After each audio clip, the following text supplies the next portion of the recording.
Hello everyone, myself Priya Chaudhary. Today I will learn chapter first Introduction to Computer Network for class 8. जैसा कि आप जब सभी जानते हैं बेटा, ये जो नेटवर्क के बारे में था ये तो मैंने आपको फर्स्ट सेशन में समझा दिया था। प्लस कंप्यूटर नेटवर्क क्या होता है ये भी बता दिया था। ये आपका कैसे सेटअप किया जाता है नेटवर्क ये बता दिया था। देन कंप्यूटर के बेनिफिट्स, नेटवर्क के बेनिफिट्स क्या होते हैं ये बता दिया था। एंड ये हैं आपके जो नेटवर्क बेनिफिट ही हैं ये भी आपको बता दिए थे। देन नेटवर्क हार्डवेयर जो कंपोनेंट जो यूज़ किए जाते हैं ये बता दिया था। नेक्स्ट टाइप ऑफ नेटवर्क ये भी समझा दिया था। तो हमने समझा दिया था आपको यहाँ तक, ठीक है। अब जो स्टार्ट होगा आज वो होगा आपका नेचर ऑफ कंप्यूटर नेटवर्क, यानी कि कंप्यूटर नेटवर्क जो होता है उसका नेचर कैसा होता है, यानी कि कंप्यूटर नेटवर्क कितने तरीके से हम कर सकते हैं। तो इसको जो कर सकते हैं वो हम 2 टाइप से कर सकते हैं natures of computer network. A first होता है परमानेंट एंड सेकंड होता है आपका टेम्परेरी। देखिए परमानेंट नेटवर्क क्या होता है, ये वो नेटवर्क होता है जो परमानेंटली सेटअप कर दिया जाता है। Most company use a permanent network to transfer information. A permanent network use cables to link computer together. The computers and cables on a permanent network stay connected and in place at all time. I mean permanent network वो होता है जो all times के लिए setup कर दिया जाता है, मतलब जिसे हम जल्दी से उसे हटा नहीं सकते, वो परमानेंटली हमारा रहता है, वो होता है आपको परमानेंट नेटवर्क। देन इसे केबल्स के द्वारा परमानेंटली जो केबल्स होती हैं उसके द्वारा अटैच कर दिया जाता है, फिर वो अपने उसी जगह पे फिक्स रहता है और डेटा ट्रांसफर होता है केबल्स के द्वारा वन कंप्यूटर से 2 कंप्यूटर्स में। टेम्परेरी नेटवर्क क्या होता है, ये वो नेटवर्क होता है जिसका कनेक्शन मतलब जो उसका एस्टेब्लिश किया जाता है वो किसी लॉन्ग टाइम के लिए नहीं किया जाता बल्कि टेम्परेरी किया जाता है, मतलब कुछ टाइम के लिए। मानिए जैसे कोई एक वर्क करना है, वो कंप्लीट हो जाए वर्क, देन उसके बाद उस नेटवर्क को हटा देना है, तो ये होता है आपका टेम्परेरी, कुछ टाइम पीरियड के लिए जो रहता है। A temporary is a network connected that is establish a brief period of time and then disconnect, मतलब किसी एक टाइम के लिए उसे ज्वाइन कर लिया जाता है, देन उसके बाद उसे डिस्कनेक्ट कर दिया जाता है।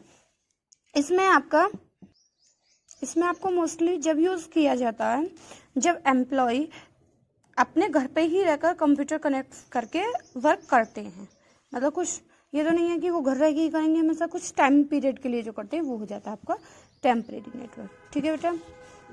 देखिए बताइए NIC बताया था, नेटवर्क इंटरफेस कार्ड होता है। वायर्स जो कनेक्ट रहते हैं कंप्यूटर एंड रिसोर्सेज उनको क्या बोलते हैं, केबल्स। एक ऐसा नेटवर्क बताइए जो ऑल ओवर वर्ल्ड में रहता है, वो होता है आपका वैन की wide area network, okay. Then अब देखते हैं नेटवर्क को आर्ट करने की जो कनेक्टिंग होती है उसी को नेटवर्क टोपोलॉजी बोलते हैं। देखिए जैसे the art of connecting different computers in a network is known as topology, यानी कि वो आर्ट, वो कला जिसके द्वारा हम नेटवर्क को सेटअप किए। माने जैसे आप इस तरीके से नेटवर्क को सेटअप कर रहे हैं, ठीक है, एक नोड यहाँ पे, एक नोड यहाँ पे, ये नोड है, इधर नोड है, ये जो कनेक्शन है आप इस तरीके से कर रहे हैं, यहाँ पे नोड्स हैं, मतलब इनकी जो डिजाइन है, जिस तरीके की जिस इस फॉर्म में आप कनेक्ट कर सकते हैं नोड्स को, तो वही जो आर्ट होती है, जिस आर्ट के द्वारा हम नोड्स को कनेक्ट करते हैं नेटवर्क डेटा ट्रांसफर करने के लिए, वही हो जाती है आपकी नेटवर्क टोपोलॉजी, ठीक है। तो network topology refers to the way in which the node of network are link together, मतलब वही है, वो एक नेटवर्क टोपोलॉजी का ऐसा वे होता है जो ये रेफर करता है कि नेटवर्क्स को किस फॉर्म में लगाया जाए उसे, ठीक है, जिससे कि इजीली डेटा ट्रांसफर हो सके। It determine the path which may be used between any pair of nodes, वो किसी भी पेयर को यूज कर सकता है नेटवर्क के लिए। और ये जो बेसिकली आपके टोपोलॉजीज होती हैं ये होती हैं आपकी 3 टोपोलॉजी। कौन कौन सी होती हैं 3? एक होती है आपकी स्टार टोपोलॉजी, आपकी ये है, एक होती है आपकी रिंग टोपोलॉजी जो कि ये है, और एक होती है आपकी बस टोपोलॉजी, ठीक है, जो कि ये है। बस टोपोलॉजी। अब हम इसके बारे में पढ़ते हैं जरा। देखिए स्टार टोपोलॉजी क्या होती है। स्टार टोपोलॉजी वो टोपोलॉजी होती है जिसमें कि नोड्स को इस तरीके से कनेक्ट किया जाता है एक स्टार की शेप में। स्टार कैसे होता है आपका, इस तरीके से, यानी कि जो इसके कॉर्नर्स हैं, इन कॉर्नर्स पे आपके नोड्स को अटैच कर दिया जाए और डेटा को ट्रांसमिशन किया जाए, वही होती है आपकी star topology. In a star topology all the nodes are connected to a central system called switch। इसमें क्या होता है बेटा, एक स्विचर होता है जो सेंट्रल का वर्क करता है। यही ये जो वर्क करता है, क्या वर्क करता है, ये सभी को डेटा ट्रांसफर करता है, ये सेंट्रल स्विच जो होता है। Which forward data towards its final destination, यानी कि जो फाइनल डेस्टिनेशन तक है वही डेटा ट्रांसफर का वर्क ये आपका स्विच करता है। The switch control the communication on the network, यही आपका स्विच जो है कंट्रोल करने का वर्क करता है। तो समझ आ गया भाई आपको स्टार टोपोलॉजी। पहले तो आपको ये पता होना चाहिए टोपोलॉजी वो होता है कि नोड्स को किस फॉर्म में उनको अटैच किया जाए ताकि इजीली डेटा ट्रांसफर हो सके, वो होती है आपकी टोपोलॉजी। टोपोलॉजी 3 टाइप की होती हैं, स्टार, बस एंड रिंग। स्टार टोपोलॉजी मैंने आपको भी बताया कि जो एक स्टार की फॉर्म में रहती है और उनमें एक सेंट्रल स्विच होता है, वही सेंट्रल स्विच क्या करता है, फाइनल डेस्टिनेशन तक डेटा ट्रांसफर करता है। अब इसके एडवांटेज और डिसएडवांटेज हैं। देखिए एडवांटेज क्या होते हैं star topology. Star topology has minimal line cost, यानी कि थोड़ी कम कीमत की लागत पर ही हम इसे एस्टेब्लिश कर सकते हैं। If any of the local computer fail the remaining portion of the computer remain unaffected, मतलब अगर इनमें से कोई एक कंप्यूटर बेकार हो जाता है तो ये जो बाकी के नोड्स हैं ये अपना इजीली वर्क करते रहेंगे। माना ये बेकार हो गया आपका, तो ये स्विच क्या है, डेटा ट्रांसफर कर देगा, इन सभी में कर देगा, बस यही तो बेकार हुआ, तो इजीली डेटा ट्रांसफर कर सकते हैं। अब डिसएडवांटेज ये है कि मानिए अगर इसका ये मेन स्विच ही बेकार हो जाए तो फिर डेटा ट्रांसफर कैसे होगा, तो ये आपका वर्क करना बंद कर देगा, तो यही हो जाता है इसका disadvantage. The system greatly depends on the central switch, if it fail the entire network goes down, यानी कि यदि आपका ये सेंट्रल स्विच बेकार हो जाता है तो आपका ये बाकी का नोड्स वर्क करना बंद कर देते हैं। समझ आ गया होगा सभी को स्टार टोपोलॉजी। अब बात करते हैं हम रिंग टोपोलॉजी। देखिए रिंग टोपोलॉजी मैंने जैसे कि आप इसकी शेप से ही समझ सकते हैं, जो एक रिंग की फॉर्म में होता है वो रिंग टोपोलॉजी होता है। बढ़ते हैं अब। In a ring topology, the nodes are connected in a closed loop so that each device is connected to other device on either side. The computer in a ring topology are connected in the shape of a closed ring.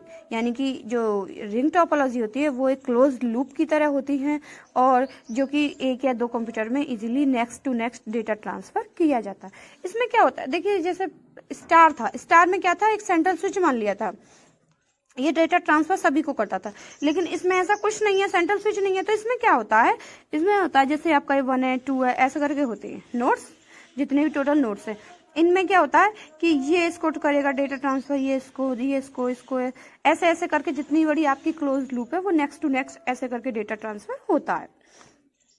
तो data travel only in one direction in a ring, यानी कि one direction में ही ring work करता है। Each computer passes the data to next one automatically, यानी कि प्रत्येक computer जो क्या करता है वो डाटा ट्रांसफर होने के बाद नेक्स्ट कंप्यूटर को ऑटोमेटिकली डेटा ट्रांसफर कर देता है। माना इसने इसको कर दिया तो नेक्स्ट ये ऑटोमेटिकली अपने आप नेक्स्ट कंप्यूटर को डेटा ट्रांसफर कर देगा। अब देखिए इसके एडवांटेज क्या है रिंग टोपोलॉजी के। रिंग टोपोलॉजी में क्या है, the ring topology work well where there is no central site. इसमें क्या है, इसमें कोई सी भी सेंट्रल साइट की कोई जरूरत नहीं होती है सेंट्रल कंप्यूटर सिस्टम की, तो इजीली ऑटोमेटिकली सभी वर्क करते रहते हैं। इट इज मोर रिलेबल, यानी कि इससे ज्यादा फायदेमंद है इससे स्टार टोपोलॉजी से। ठीक है, इसके बाद है डिसएडवांटेज। डिसएडवांटेज क्या हो जाते हैं, जो रिंग टोपोलॉजी होते हैं वो मोर कॉम्प्लिकेटेड हो जाती है। क्यों, क्योंकि इसमें कंट्रोल सॉफ्टवेयर नहीं होता, मतलब हमें यही नहीं पता कि कंट्रोल कौन सा वर्क कर रहा है। इसमें तो हमें पता था कि और कोई मिस्टेक है तो इसमें हो सकती है, ये कंट्रोल कर रहा है क्योंकि, लेकिन ना तो इसमें कुछ कंट्रोल का है, तो इसलिए इसमें रिक्वायर होती है, कंट्रोल सॉफ्टवेयर की नीड होती है। यदि सेकंड है, यदि कोई आपका वन नोड फेल हो जाता है तो बाकी के नोड्स भी उनका वर्क करना बंद कर देते हैं। क्यों? मानिए आपका ये कंप्यूटर बेकार हो गया तो क्या होगा, जब इसने इसको डेटा ट्रांसफर किया, ये तो खुद ऑलरेडी बेकार है, तो फिर ये इसको क्या करेगा, तो ये बाकी के सभी कंप्यूटर्स भी वर्क करना बंद कर देंगे। ठीक है, अब बात करते हैं बस टोपोलॉजी। देखिए बस टोपोलॉजी क्या होती है, ये एक बस की फॉर्म में ही रहता है ऐसे। इसमें इसमें यहाँ पे केबल्स अटैच रहती हैं जिसके द्वारा इस पाथ में आपका डेटा ट्रांसफर किया जाता है। इसी वजह से इनके अंदर आपकी डेटा ट्रांसफर होता है। देखिए bus topology, all the nodes are connected to a central cable called bus. इसमें क्या होता है, ये जैसे आप इस पिक्चर को देख पा रहे हैं, ये बीच की आपकी ये केबल है, ये सेंट्रल केबल रहती है, इसी में आपका डेटा ट्रांसमिशन किया जाता है। Connected to a central cable, ये इसी सेंट्रल केबल से कनेक्ट रहती हैं, इसी को हम बस बोलते हैं। इन बस टोपोलॉजी ए बस इज सिंगल कंटिन्यूअसली केबल, यानी कि बस टोपोलॉजी में एक सिंगल आपकी यही केबल रहती है। अब बात करते हैं हम इसके एडवांटेज और डिसएडवांटेज। देखिए एडवांटेज, इसका सेटअप करना इजी होता है। यदि एक नोड आपका फेल हो जाता है तो बाकी नोड्स में कोई इफेक्ट नहीं पड़ेगा, वो इजीली अपना वर्क करते रहेंगे। क्यों? क्योंकि इसमें तो सेंट्रल स्विच ये है ना, आपकी केबल है, ये डेटा ट्रांसमिशन करेगी। मानिए ये बेकार हो गया आपका नोड, तो बाकी के 3 जो है आपके वर्क करते रहेंगे। डिसएडवांटेज क्या होता है, it offers limited flexibility for change. इसका मतलब कि इसमें सिर्फ लिमिटेड ही रहता है, मतलब आप लिमिटेड ही लगा सकते हैं, इसको ज़्यादा बड़ा नहीं कर सकते केबल को। अगर ज़्यादा आप लेंथी करेंगे तो डेटा ट्रांसफर मिशन की जो स्पीड है वो बहुत कम हो जाएगी। A signal on the bus must be strong enough to reach the receiver, यानी कि सिग्नल जो होता है वो, जो ये बस का सिग्नल है वो नोड्स तक बहुत लेट पहुंचता है, मतलब इतनी जल्दी टाइमली नहीं पहुंच पाता है। प्लस इसका एक ये भी है कि इसमें जो सिग्नल होता है बेटा, इसको बहुत ज़्यादा स्ट्रांग होना चाहिए। जो रिसीवर होते हैं उन तक डेटा पहुंचने के लिए इस केबल को बहुत स्ट्रांग होना चाहिए। तो आपको टोपोलॉजी समझ आ गई होंगी सबको। अब बात करते हैं हम प्रोटोकॉल्स। प्रोटोकॉल्स क्या होते हैं, ये रूल्स होते हैं कि रूल्स कैसे, कि कम्युनिकेशन को कैसे नेटवर्क डिवाइस तक पहुंचाया जाए, उसमें जो क्या रूल्स फॉलो होते हैं वही होता है। A network protocol defines rules for communication between network devices, यानी कि नेटवर्क डिवाइस के बीच में जो डेटा ट्रांसफर होता है वो किस फॉर्म में होता है, वही होगा आपका प्रोटोकॉल। प्रोटोकॉल आपके 3 टाइप्स के होते हैं, IP internet protocol, TCP transmission control protocol, HTTP hypertext transfer protocol. अब बात करते हैं हम, देखिए इंटरनेट प्रोटोकॉल। इंटरनेट प्रोटोकॉल क्या होते हैं, देखिए इंटरनेट प्रोटोकॉल, जैसा कि मैंने आपको बता दिया कि प्रोटोकॉल होते क्या हैं, जो रूल्स रेगुलेशंस होते हैं, किसी भी डेटा को ट्रांसफर करने के लिए रूल्स फॉलो करने होते हैं, उन्हीं को प्रोटोकॉल्स होते हैं। प्रोटोकॉल्स जो वर्क करता है आपके 3 टाइप्स में करता है, internet protocol, transmission control protocol और हाइपरटेक्स्ट ट्रांसफर प्रोटोकॉल। ठीक है, एचटीटीपी, टीसीपी और आईपी। देखिए आईपी क्या होता है, सबसे पहले आईपी होता है, ये वो प्रोटोकॉल होता है जिसको डेटा को सेंड करने के लिए वन कंप्यूटर से अदर्स कंप्यूटर पर इंटरनेट के थ्रू जो सेंड किया जाता है वो होता है आपका आईटी प्रोटोकॉल। देखिए मैं आपको एक एग्जांपल के थ्रू बताती हूँ। जैसे आपकी ये जो प्रोटोकॉल्स होते हैं ना, ये लेयर्स की फॉर्म में वर्क करते हैं। जैसे आपकी एप्लीकेशन लेयर होती है, एफटीपी लेयर होती है, आपकी इंटरनेट लेयर होती है। तो ये वर्क कैसे करते हैं, मानिए आपका कोई एक डेटा है, तो वो डेटा पहले आप उसको सेंड करना चाहते हैं किसी दूसरे को, लेकिन उसकी जो फाइल है वो बहुत बड़ी फाइल है। तो उस फाइल्स को अब हम अगर ऐसे डायरेक्टली भेजेंगे तो वो मे भी मानिए बीच में कहीं रुक जाती है, तो फिर दोबारा करप्ट हो जाएगी फाइल, फिर आपको दोबारा रिसेंड करनी होगी। तो इस वजह से क्या होता है, आईपी के द्वारा जो भी डेटा हम सेंड करते हैं उसे छोटे छोटे पैकेट्स के रूप में सेंड किया जाता है, यानी कि जो डेटा होता है उसको पैकेट्स में बांट लिया जाता है और उसी की फॉर्म में डेटा को सेंड किया जाता है इंटरनेट प्रोटोकॉल के द्वारा। फिर टीसीपी क्या वर्क करता है, उन पैकेट्स को प्रॉपर वे में लगाता है और नेक्स्ट लेयर के लिए उसे ट्रांसफर करता है। ये होता है आपका टीसीपी। देखिए अब पढ़ते हैं IP. It is the protocol by which data is sent from one computer to another on the internet. Each computer on the internet has at least one IP address that can identify it from all all other computer on the internet. When you send or receive data, the message get divided in the form of packets. These packets contain both the sender and the receiver IP address. The internet protocol just deliver them. देखो आपको समझ आ गया होगा, जैसे कि ये जो protocol होता है डेटा को वन कंप्यूटर से अदर कंप्यूटर में इंटरनेट के थ्रू सेंड कर देता है, और आपको पता होगा तो अलग आपके ईच कंप्यूटर का उसका एक यूनिक एड्रेस होता है, आईपी एड्रेस होता है हर एक कंप्यूटर का। उसी की फॉर्म में वो अदर कंप्यूटर पे डेटा को ट्रांसफर करता है नेटवर्क के थ्रू, एक आईपी एड्रेस से दूसरे आईपी एड्रेस पे जो सेंड किया जाता है। जब आप किसी भी डेटा को सेंड करते हैं और जो रिसीव करते हैं, तो वो जो मैसेज होता है ना, वो डिवाइड हो जाता है पैकेट्स की फॉर्म में। क्यों? क्योंकि आपकी जो लार्ज मेमोरी है वो ऐसा तो नहीं डायरेक्टली चली जाएगी तो वो करप्ट हो जाएगी, जैसे मैंने आपको एग्जांपल के द्वारा बताया था। इसलिए वो छोटे छोटे पैकेट्स के फॉर्म में बढ़ जाती है। और ये जो पैकेट्स होते हैं वो सेंडर से और रिसीवर के उनके आईपी एड्रेस पे सेंड हो जाते हैं, और इंटरनेट प्रोटोकॉल जस्ट उनको डिलीवर कर देता है। ये समझ आ गया होगा वो इंटरनेट प्रोटोकॉल। ट्रांसमिशन क्या बताया था मैंने? इट इज द प्रोटोकॉल, ये वो प्रोटोकॉल होता है जो that puts the packets back in the right order, यानी कि जो आपके पैकेट्स के फॉर्म में जो डेटा बटा हुआ है उसको प्रॉपर वे में मैनेज करना और उसे नेक्स्ट लेयर के लिए ट्रांसफर करना, ये है आपका transmission control protocol.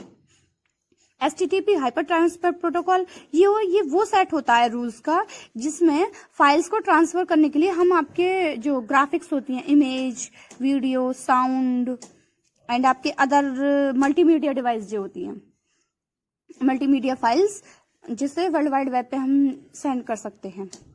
As soon as user open the, जैसे ही आप कोई अपना वेब ब्राउजर खोलते हैं, the user is indirectly making using the HTTP, यानी कि जब आप इंटरनेट पे वर्ल्ड वाइड वेब पे अपना किसी मल्टीमीडिया फाइल से रिलेटेड जो वर्क करते हैं या डेटा को ट्रांसफर करते हैं, तो वो ऑटोमेटिकली आपकी HTTP बन जाती है। ठीक है, ये होती है HTTP। लेकिन जो बेसिकली मेन वर्क किया जाता है वो इन टू पे किया जाता है, आईपी और ट्रांसमिशन कंट्रोल प्रोटोकॉल पे। HTTP आपका एक एप्लीकेशन प्रोटोकॉल होता है जो कि रन किया जाता है TCP और आईपी प्रोटोकॉल्स, इनके ऊपर वो डिपेंड रहता है। ठीक है, तो समझ आ गया होगा आपको ओप्रोटोकॉल्स रूल्स रेगुलेशन होते हैं जिस फॉर्म में एक डेटा को एक कंप्यूटर से दूसरे कंप्यूटर पे किस फॉर्म में उसे ट्रांसफर करना है। ओके, अब आपका ऐसे करके बेटा चैप्टर हो जाता है finish. Okay, thanks to listen me carefully.